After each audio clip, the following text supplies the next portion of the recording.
So without further ado, I just want to invite our first panel up here.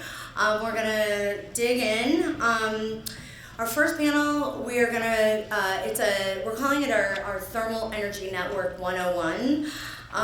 If you're unfamiliar with thermal energy networks, this panel will discuss what they are, how they enable us to cost effectively decarbonize entire neighborhoods. If you're already familiar with thermal energy networks, you're gonna learn a lot still about what you might not have known about them before, including different types of thermal energy networks currently in the US, in other countries, things happening now in New York State. So, thank you for being up here. Thank you for all joining us today. I want to introduce the fabulous Jessica Azulay. She will be moderating this panel. Jessica is the Executive Director of the Alliance for a Green Economy. Jessica is a powerhouse leader, a movement builder, a strategist, an organizer, a thought leader, a regulatory expert, and a policy wonk. Jessica has literally been on the forefront and the ground floor of the clean energy transition for over a decade in New York. So without further ado, Jessica. Great. Thank you, Lisa. Hi, everybody. Good morning. Thank you so much for joining us to talk about thermal energy networks, which is one of my favorite topics. And before I turn it over to our fabulous panelists here, I have the great pleasure of explaining what a thermal energy network is for anybody who doesn't know, and I'm going to try to break it down as simply as possible, and I'm sure that we can take more questions later if you're still not clear, and we have amazing experts in the room today to explain this incredible technology. So, I think I need the clicker. Okay.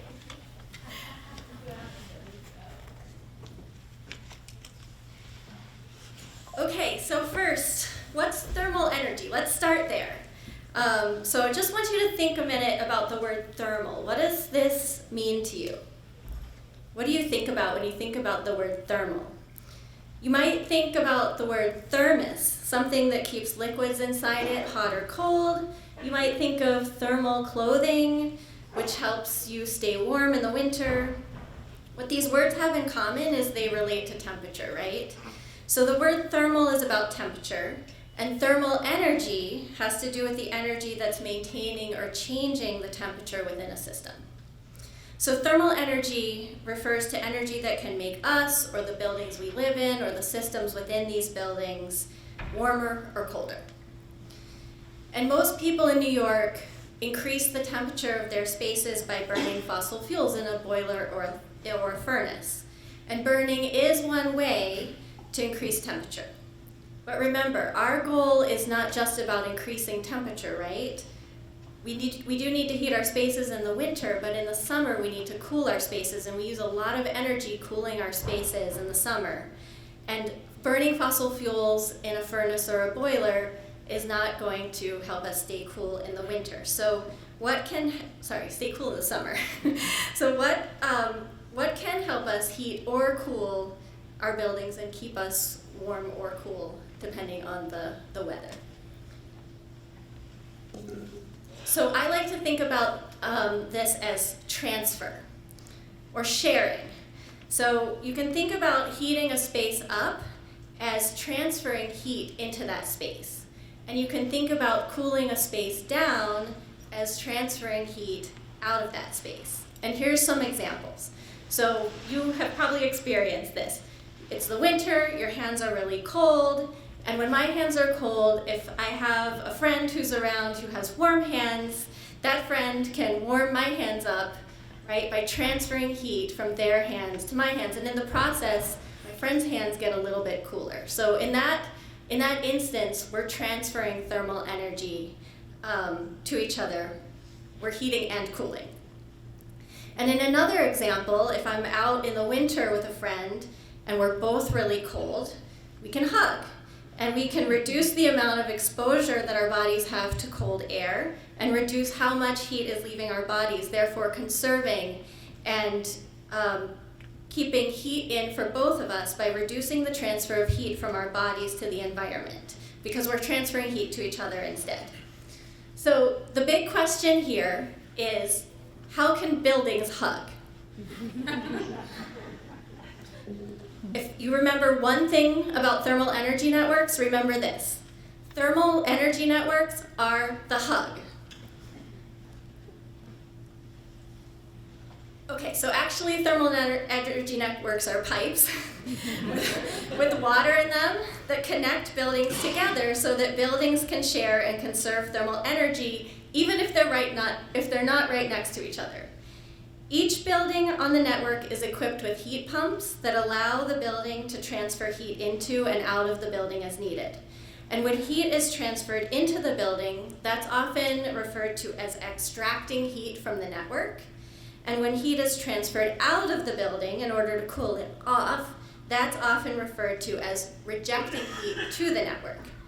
So by rejecting or extracting heat to and from the water in the pipes of a thermal energy network, the buildings are all contributing to the temperature of the water in the pipes and using that water to transfer thermal energy around in the system.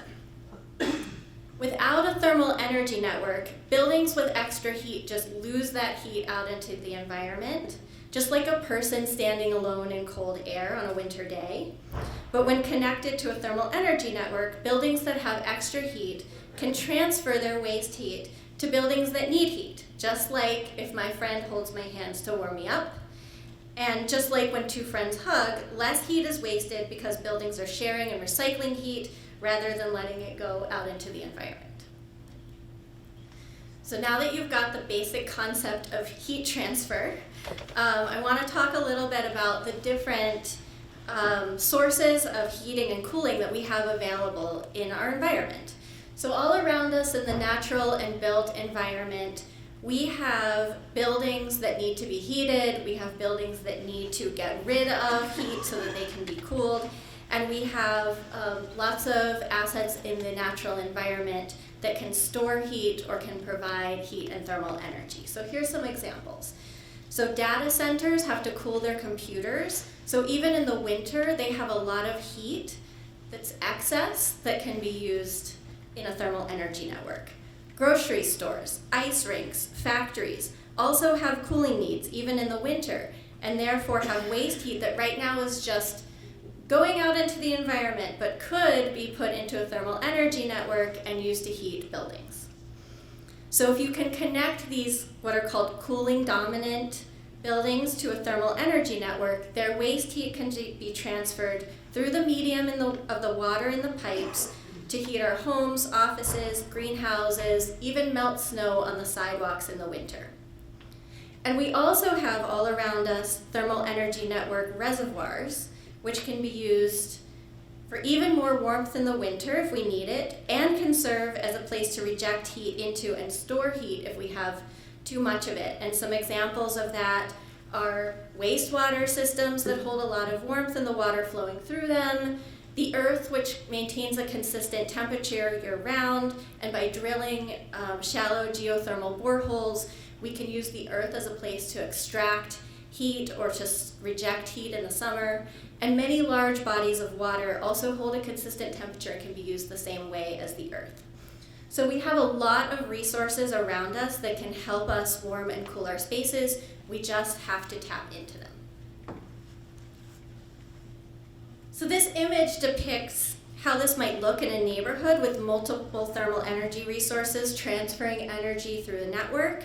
As you can see, buildings with different heating needs like schools, apartments, hospital, industrial facilities are sharing energy exchanged from heat sources like the subway and balanced with surface water heat exchange. Okay, so you might say, this sounds really cool, but it also sounds kind of like a huge change and a little complicated, so why should we do this? So we should do this because our climate law requires us to make a change. And our buildings, as the previous two presenters have stated, are a major source of greenhouse gases in New York, and in order to comply with our climate law, things cannot stay the same. We have to transition to something else, and we have some choices about how we do that. We could go house by house, or we can do neighborhood by neighborhood through utility scale or neighborhood scale projects. And obviously this is not an absolute either or. Our transition is going to be multifaceted, but I think we're going to be much better off if we use thermal energy networks as a major tool in our toolbox, and I'm going to talk a little bit about why. And I want to give a big shout out to the folks at HEAT who are in the room, who this slide comes from and who have taught us a lot about thermal energy networks. So if we pursue the house-by-house approach, most customers will install cold climate air source heat pumps as their heating technology eventually. And don't get me wrong, cold climate air source heat pumps are a great technology. Thousands of customers are using them. They're adopting them for all of their benefits. They're cleaner, they are more healthy in the home, and a lot of people are saving money, especially when they consider air conditioning. However, if everybody gets an air source heat pump and does it on their own timeline, we're going to see what's referred to as an unmanaged transition.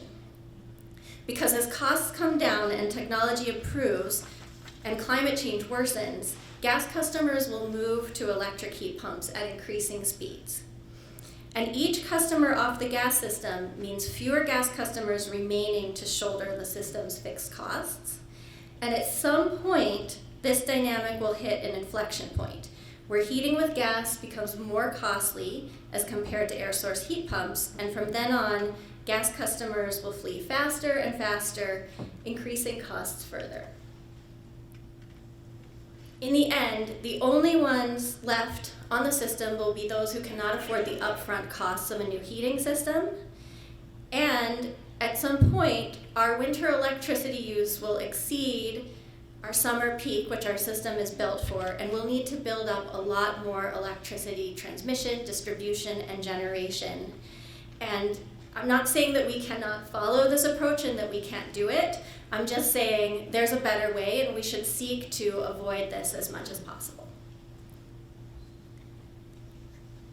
And we should seek to avoid it by pursuing a managed transition.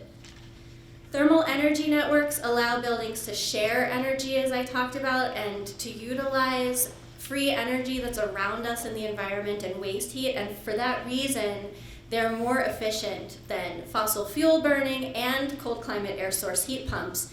And this means if we decarbonize our buildings with thermal energy networks, we can reduce how much additional electric distribution, transmission, and generation we're going to need for decarbonization, and this is going to save us money. In addition, strategically sited thermal energy networks can help us reduce costs on the gas system as well, because they can help us avoid costly gas infrastructure replacement projects.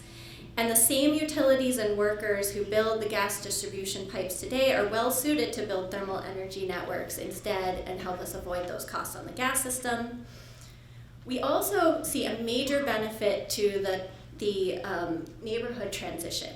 And this is because we need to go faster than we're going today. For every house that's switching to heat pumps right now, we need about 10, maybe more houses to switch to heat pumps in order to meet our climate goals. So we need to do this block by block and neighborhood by neighborhood, not just house by house, in order to speed up and achieve the scale that we're shooting for. And finally, we see thermal energy networks as the most equitable option because they're going to enable a transition that moves an entire block and an entire neighborhood to heat pumps and to thermal energy, rather than leaving some people behind on an increasingly expensive system. Okay, so now hopefully you know what a thermal energy network is. Just remember, it's a hug. It's a way buildings can hug. And you know why a lot of us are really excited about it. And so you might be wondering, where is this possible? Where can we do it? And that's why I'm so happy to introduce you to this amazing panel. They're going to talk about all the different applications for thermal energy networks and how it's happening in New York, across the US, and around the world. So we have with us, we have Indu, who's the Director of Energy at SUNY Albany, who will talk about their thermal energy network plans locally. We have Gregory he's the Clean Energy Project Manager at Edison, who's going to talk about utility thermal energy network and Jobs Act projects all around the state. We have Vikas, who's the Vice President, Climate Solutions North America at Danfoss, LLC, who's going to talk to us about how they're building the supply chain and the different technologies for capturing and transferring waste heat. And we have Trent, Principal at Reshape Infrastructure Strategies Limited, who will talk about thermal energy networks in the US, Canada, and around the world. So I'm going to start with Indu. Indu, I'm going to pass you the clicker. And can you just tell us a little bit about why SUNY Albany was so interested in developing a thermal energy network, how the economics of that project look, and why campuses are such a great place for thermal energy networks? Yeah, thank you, Jessica. Can everybody hear me okay? I love Jessica's explanation of a hug, so I'm going to talk about how we're making our campus buildings hug each other. So to start with, I want to say we already have a thermal energy network on campus. We actually have two, one for heating, one for cooling, and they don't talk to each other. And there's two problems with the existing thermal energy network. One is that they are very wasteful, like Jessica mentioned, very wasteful and operate at very low efficiencies, maybe 70 to 80% efficiency, right? And two, they rely heavily on fossil fuel combustion, on-site fossil fuel combustion. In fact, heating accounts for 80% of our campus's carbon emissions on an annual basis. So those are the two issues. Right? When you look at our campus, University of Albany, it's a rather large campus covering about 500 acres, 100 plus buildings, 6 to 7 million square feet, 7,000 students living on campus. So it's like a small city that we're running. And then the first thing you do when you're designing a thermal energy network is you say, okay, what does my annual thermal load profile look like? Which is just a fancy way of saying which buildings are calling for how much heating and cooling and at what time. Right? So when you start looking at it, the campus has a diverse variety of buildings. We have residential buildings, we have academic administrative buildings, we have science buildings with labs, we have a data center. So then you start looking at the campus-wide thermal load profile you're seeing in the winter time. Most buildings are calling for heating, but as Jessica mentioned, we have the data centers and the labs and maybe the fine arts where they're firing up their kilns needing cooling. And then you look at summertime, we have buildings that are mostly calling for cooling, but then you have reheat loads for dehumidification, you have domestic hot water, so you're still needing heating. And then there's, of course, shoulder season and other times of the year when even a single building could be simultaneously asking for heating and cooling. Right? The exterior is asking for heating, the interior is heating up, so it's asking for cooling. So now you start to think about, wait a second, these buildings are not only consumers of thermal resources that I'm sending from a central plant, but they're also thermal resources. As Jessica mentioned, they are generating an important resource, whether it's cooling or heating, that we might be able to use. So again, thank you, Jessica, for explaining how this works, but thinking about like, okay, if I have heat stuff, if I'm cooling buildings all summer long, and instead of running my both electric and gas-driven chillers to generate that cooling, send to the building, extract heat from this building so that I can, again, use energy to reject it to atmosphere through these cooling towers, that's wasteful, right?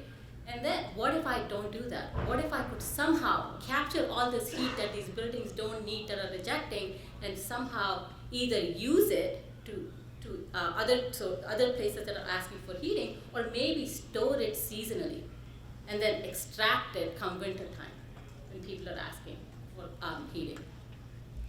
So this idea of saying, okay, seasonal thermal storage, moving heat around, I don't want to be burning gas or oil to create heat. When I have this heat already, all I have to do is store it and move it from one place to another.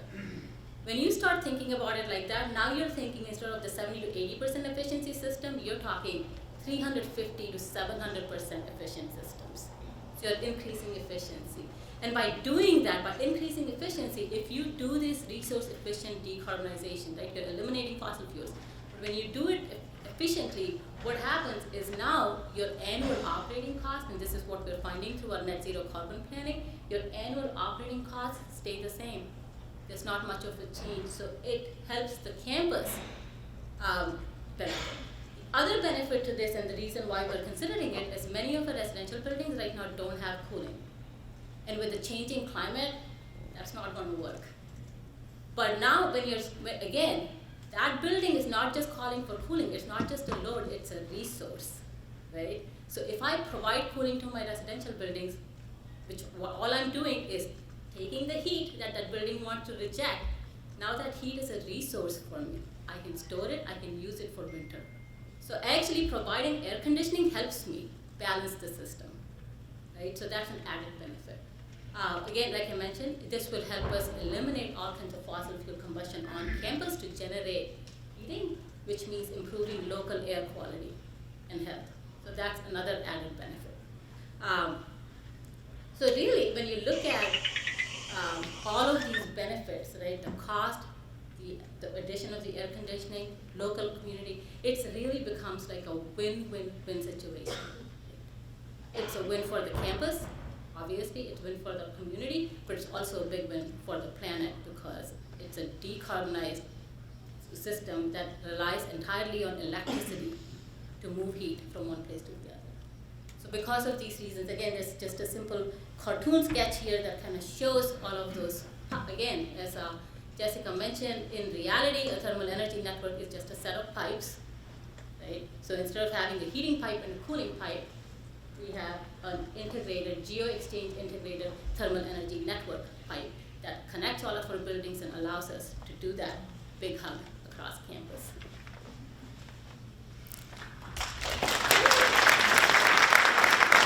Thank you so much, Indu. So we're starting local and we're zooming out. So I'm gonna have Greg talk a little bit about Con Edison's project. So Con Edison has proposed 3 utility thermal energy network projects, and Greg, I'm hoping you can talk a little bit about these projects and also the role of thermal energy networks in Con Edison's plans going forward. Great, thank you so much. Oh, it's nice and loud. It's great how we do it handshakes and hugs, because a year and a half ago I didn't know anybody in this room, and I did lots of handshakes and lots of hugs, which means this network of people coming together to make this work is really coming together nicely. So that's quite amazing, and it's really important, because there's a lot that has to get done. So I guess I'm going to talk about how we can turn all this talk into real projects, and at least give a flavor of what we're thinking about doing it downstate where we are in New York. I'm not going to spend time on this at all, because you did a great job in your art, so I don't have to explain what a thermal network is. I'll just point out here for us, as we see it here in New York, it's exactly those definitions that we work so hard on during those technical conferences of thermal resources, like a bore field or waste heat from a building. You have the utility distribution system, the UDS, which is, think of it like the gas system, the pipe to the ground, electric system, the grid, steam pipes, right? That's what we do as utilities really well. We know that business really well. We do it safely, reliably. Our customers depend on it. And then finally, we have the customers, right? So the end use customers. They're going to be connecting to our system. They're going to have what we call energy transfer stations. You can simplistically think of it as kind of the gas meter, the electric meter, right? That's kind of where we hand it off to them, and then they have their customer equipment, which in essence is going to be their heat pump technology, which will be able to take the heat from or energy from our system, and then do what they want with it, step it up for heating, cool it down for cooling. So the total solution that we see at Con Ed and probably most of the utilities in the state is to make this really work and scalable. It's not just boreholes, right? It's waste heat. It's tapping into our sewers and the sewage heat. It's tapping into New York City, Manhattan, surrounded by 2 rivers, being able to use those resources, because the amount of scale to scale up, we need those. So that's our picture. That's what we feel. We would love to get all these technologies in our pilots in one shot, but that's probably too much of a swing to take, but we tried to do a great job in developing 3 pilot projects that look different and pretty much address our service territory as we know it. So from suburbs in Westchester to large residential buildings that you'll find in a big city like New York to large commercial buildings that you find in very big cities like Midtown Manhattan. So I mean, quickly, the first project we have here is in the city of Mount Vernon. If you're not familiar with Mount Vernon, it's just north of the Bronx. Pretty much looks like what a lot of the local communities look like in New York State. Residential. This neighborhood has 1 to 4 family homes. It's in a disadvantaged community. There's lots of churches in the area, recreation centers, a fire station. And what this project is, it's what you would think of a traditional district geothermal project, right? So we're talking about approximately 130 boreholes that will be spread across 3 different bore fields. One thing that drove us to this specific area is that connection to the gas system. So there is a section of 1890 cast iron 8-inch steel gas main on one of those blocks that we're looking to hopefully not have to replace with new gas main. So it's not the entire project area, but we're going to test it out in like the lower left side of that map there, about 9 homes that we're going to look to fully electrify and be able to retire that leak-prone pipe. So that drove us here. When looking at that project, we said, well, let's expand this area and see if we can make it a true network, which is why we expanded to some low-income housing, medical offices, and the idea here is we're building U10s, and our thought at Con Ed is let's not build a pilot just for the pilot, but they should all be with the thought of being able to expand them. So with this here is 2 separate loops, one loop on the left, and you kind of see it artistically, and one on the right. We want to run them kind of independently with interconnections so we can see what it's like to scale them. So, because that's going to be the name of the game, to be able to grow these loops. So hopefully the learnings of this pilot, we'll be able to kind of scale from one loop to the next loop and transfer heat energy between them. So if one needs energy, the other one doesn't, we can kind of transfer back and forth. It's also going to involve the creation of an energy center. That's going to be a new thing. Energy centers, right? U10 energy centers, a building that's going to have our hydronic pump technology, the ability to heat and cool the networks. And that's going to be, in this case, going to be a standalone building that we're going to look to erect on the property there. All right. The next project we have is down in the Chelsea part of Manhattan, like lower west side of Manhattan, if you're looking at a map. This is a unique spot here. So this part of Manhattan is known for, there's a lot of residential areas here, also a lot of large data centers. I mean, this is like, the neighborhood of the Google building and a lot of big commercial buildings here, and a lot of load. So here we have 85 10th Avenue, which is the building you see on the left here. That's a large commercial building, somewhat recently renovated, has hosts of a pretty large data center in there that, as we spoke about earlier, continual cooling throughout the entire year. We're basically tapping into that commercial building to capture that waste heat, or even in the winter when they can have a lot of heat going to the atmosphere, put it into our network. That'll be probably 2 large diameter pipes going across 16th Street and connecting to the New York City Housing Authority buildings. So that's the Fulton Housing Campus there. We're providing this domestic hot water to the 4 buildings, as well as heating and cooling the 2 of the buildings. What makes this project unique is a couple of nice things. One, the project is in an area that we think could definitely scale, because there's a lot of waste energy in that area, a lot of thermal resources there. Secondly, Fulton houses and Elliott houses, they're in the middle of a rebuild, which is actually a great opportunity. So we have an opportunity here to connect existing buildings and also incorporate the U10 into the new buildings that are going to be in this area, and be able to have a really almost a clear pathway to expansion and the utilization of U10s even beyond the pilot. So we get to learn from retrofitting existing buildings, which are a lot of existing buildings, nicer buildings within the city, as well as being able to connect them to the new area. The beauty of this also is that the energy center we're designing here could be incorporated into both. So pretty much we get to reutilize the pipes in the street, the waste heat, the thermal resource, the energy center into the new rebuilt area once they're ready for that rebuild. And that's going to be probably 6-7 years from now, but we'll be ready to go when it's there. Probably by then we'll be done with the pilot period of 5 years anyway, but it's ready to connect, which is great, and incorporate into the design. And finally, our last project is Rockefeller Center project, the Rockefeller Center, where the ice skating rink and the tree is. So really, Rock Center, and we have some representation here from them. A lot of the campus is owned and operated by Tishman Speyer, and they do a great job of actually being as efficient as possible. They have and a very impressive, eye-opening central plant that really tries to balance all their loading between all their buildings on the campus. That being said, there's still a lot of extra waste heat there, and it goes into the atmosphere every day, especially in the winter when we can use it. So we're going to tap into that, and we're going to connect 3 different commercial buildings, which will be converting their existing steam for heating into large heat pumps. I mean, one for the one on 1221 Avenue America, we're talking about a 2,000-ton heat pump. Very large. I mean, this is a lot of heat energy here. And really, it's an opportunity. This case, although it may seem unique to like parts of the whole state, in New York City, there's a lot of buildings with a lot of waste heat, but it's very hard for 2 different building owners to want to connect together. And what does utilities do well? We create that marketplace, right? That we can kind of safely, I think, rely on us to make that connection and be able to not waste that heat, but actually transfer it across. So we're really excited about this project. It's great opportunities in all 3 of these projects, and then not just our 3. I mean, I'll very happy. I'll stand behind all the projects for our fellow utilities in the state. There's 13 projects out there that are all trying to test different things, and we're excited to take to the next step and hopefully get these projects designed as we're all kind of at the edge of our seats here to get this thing rolling. Thank you.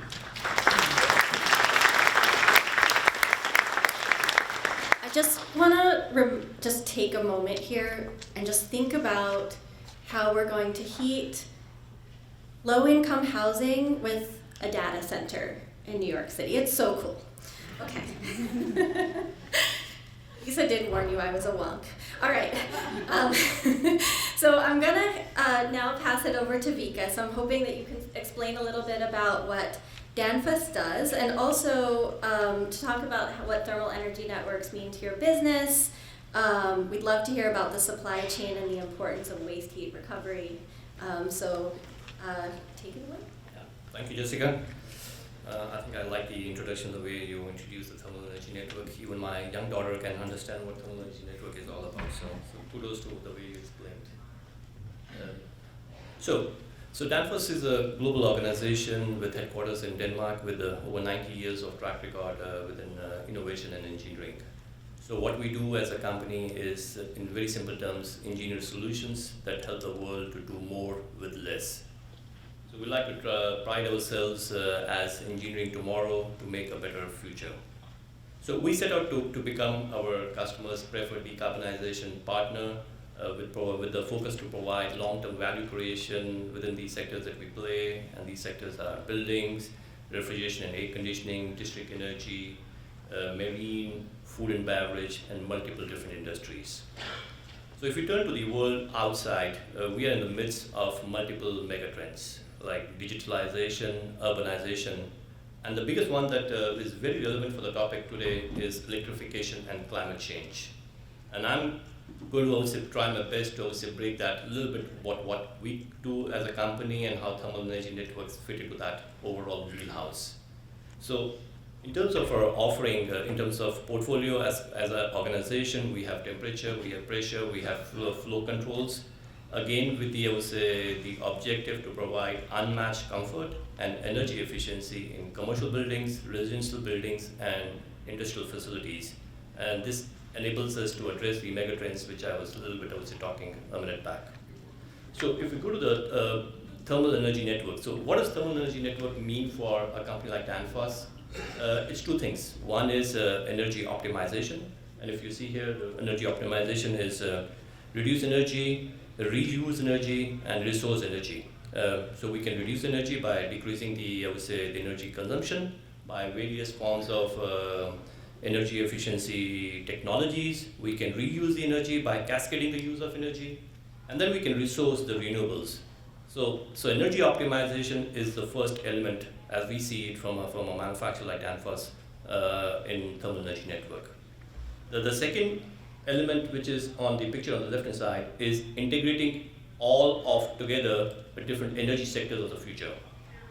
Because the biggest opportunity for a company like Danfoss is basically, for example, is recovering heat from cooling to heat for heating purposes.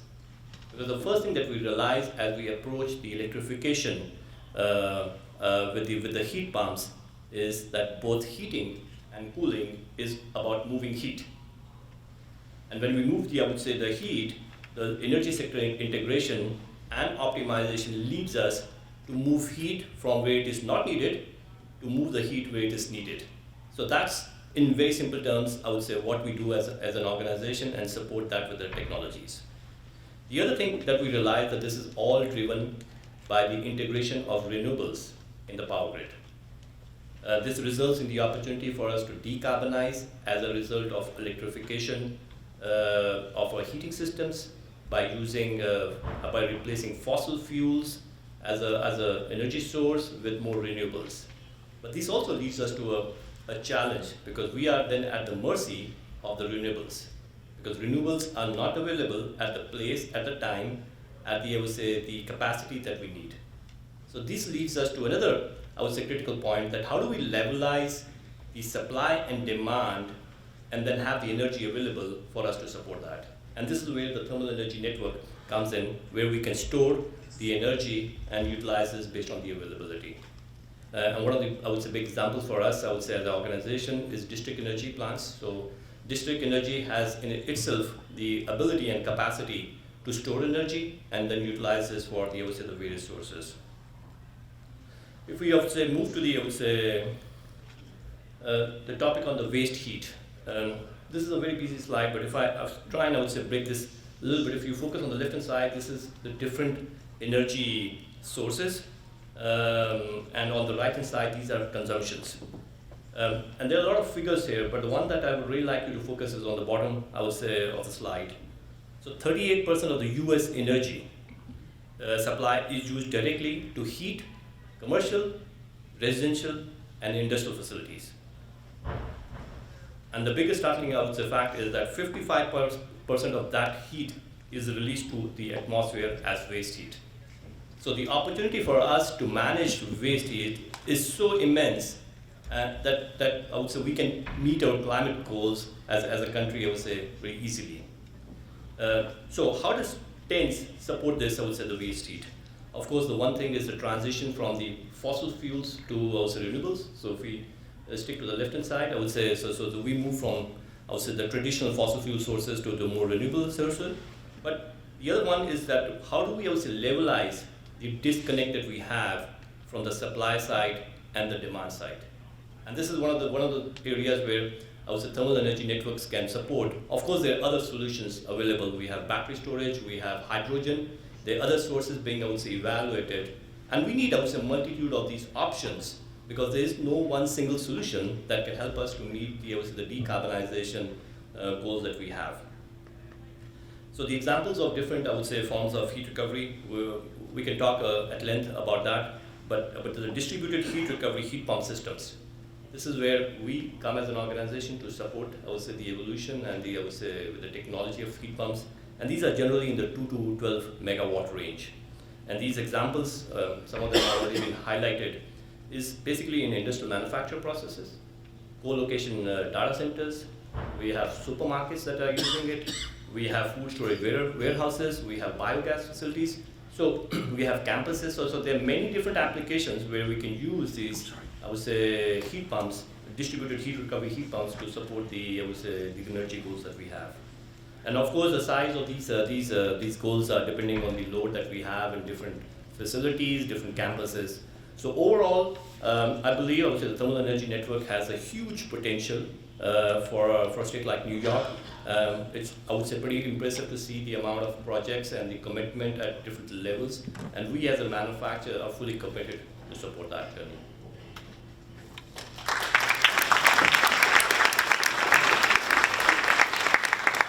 Thank you so much, Vikas. Okay, so last but not least, I'm gonna turn it over to Trent. So Trent, can you talk first just a little bit about what Reshape does, and then talk a little bit about some examples of projects that are currently operating. I think folks are very interested to hear about what's going on nationally and internationally. So I said we're going to start local and zoom out very big globally. So Trent, we're really excited to hear about all the different places that thermal energy networks are being used. Sure. Thanks, Jessica. I'm gonna. I think all the panelists have picked up on your hug analogy. My friends say I'm a good hugger, and now I can tell them I'm also a good hugger at work.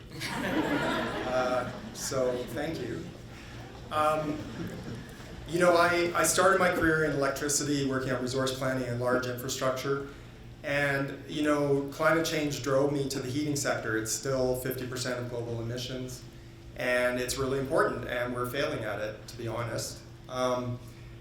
So far, the energy transition has been an electricity transition. And so I want to talk a little bit about the heat transition. And, you know, it's even more important than I think our data shows, because, you know, you quote the building emissions as 32%, but there's a quirk in our emission accounting that upstream emissions in the gas sector are included in industrial emissions. But when you save a gigajoule, or pardon me, that's my Canadianism, MBTU in a building, you are in fact displacing more emissions than you think just at the burner tip. So I think it's a really important issue. What I wanted to do was just maybe seed the conversation and the discussion with kind of an international perspective. We work across North America and Europe. We took a lot of interest in New York State, and I want to congratulate New York State for being a leader on this topic. Although we've worked on developing dozens of systems across North America, New York was one of the first states to really show kind of state-level leadership on this topic. And so my partner, Gerard McDonald, actually conceptualized the Chelsea data center heat recovery project based on some work we're doing in Toronto, Seattle, and Vancouver, and we're very bullish on data centers. Data centers are like the LeBron James of district energy. They just don't know it yet. So what I want to do just really quickly, because I want to leave some time for discussion and questions, is I just want to give some examples of projects across North America, and these are not exhaustive. There's thousands of systems. There's a lot of what we call legacy systems in North America. Those tend to be gas-fired, but they don't have to be gas-fired, and we're working on a lot of transition strategies for those. But we work on a lot of brand new greenfield development, brownfield development. And the reason I wanted to highlight multiple projects was really it's about the network. We tend to focus on the resource, but the network is the real juice and the importance here. It's about the interconnection, it's about the hug. What's on either side of the hug is kind of the second question, and there's a lot of optionality there. So I just picked some projects, and my home base in Vancouver, British Columbia, we have become a bit of a leader in North America for developing thermal networks. We're a rapidly urbanizing region. We have a lot of transit-oriented development. We had several legacy systems at major campuses and a downtown district energy system, uniquely developed in the 60s, not in the early 1900s, and gas-fired. And when the Olympics came to Vancouver, I worked on the first sewer heat recovery project in North America, False Creek. That project's gone from 3 million square feet connected to now a service area of 20 odd million square feet at build out, and is now tripling the capacity of the sewer heat recovery to almost 10 megawatts. That project, and so this is the value of pilots, well developed and well done pilots, it had a huge impact on the rest of the region. We've seen dozens of systems developed, including shared systems between campuses and neighborhoods. We've seen cities develop new downtown systems in the city of Surrey and Richmond. We've seen new mall redevelopments going entirely thermal networks, a mix of technologies from sewer heat exchange, geo-exchange, heat recovery, and bioenergy. Most of our systems are still using renewable natural gas and peaking, but now we're looking at transitioning to electric for the peaking resource. So that's Vancouver, but if you look and pan out, we see a number of systems, and I'm not going to talk about all of them. I'm happy to provide any information on these. We've worked or touched some of these systems. The main point of this is that there are so many different types of systems out there. The key is that it's all about integration and utilizing a local resource. So Mission Rocks in San Francisco is using bay heat recovery. The National Western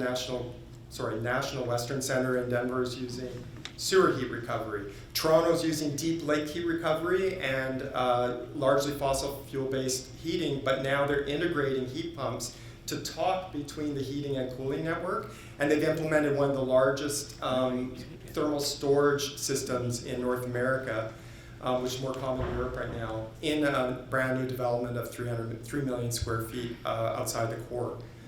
And in Ottawa, we see developer-led systems using river heat and industrial waste heat.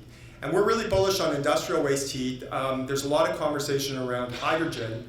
What people don't realize is we're not going to use hydrogen, at least not a lot of it, in heating.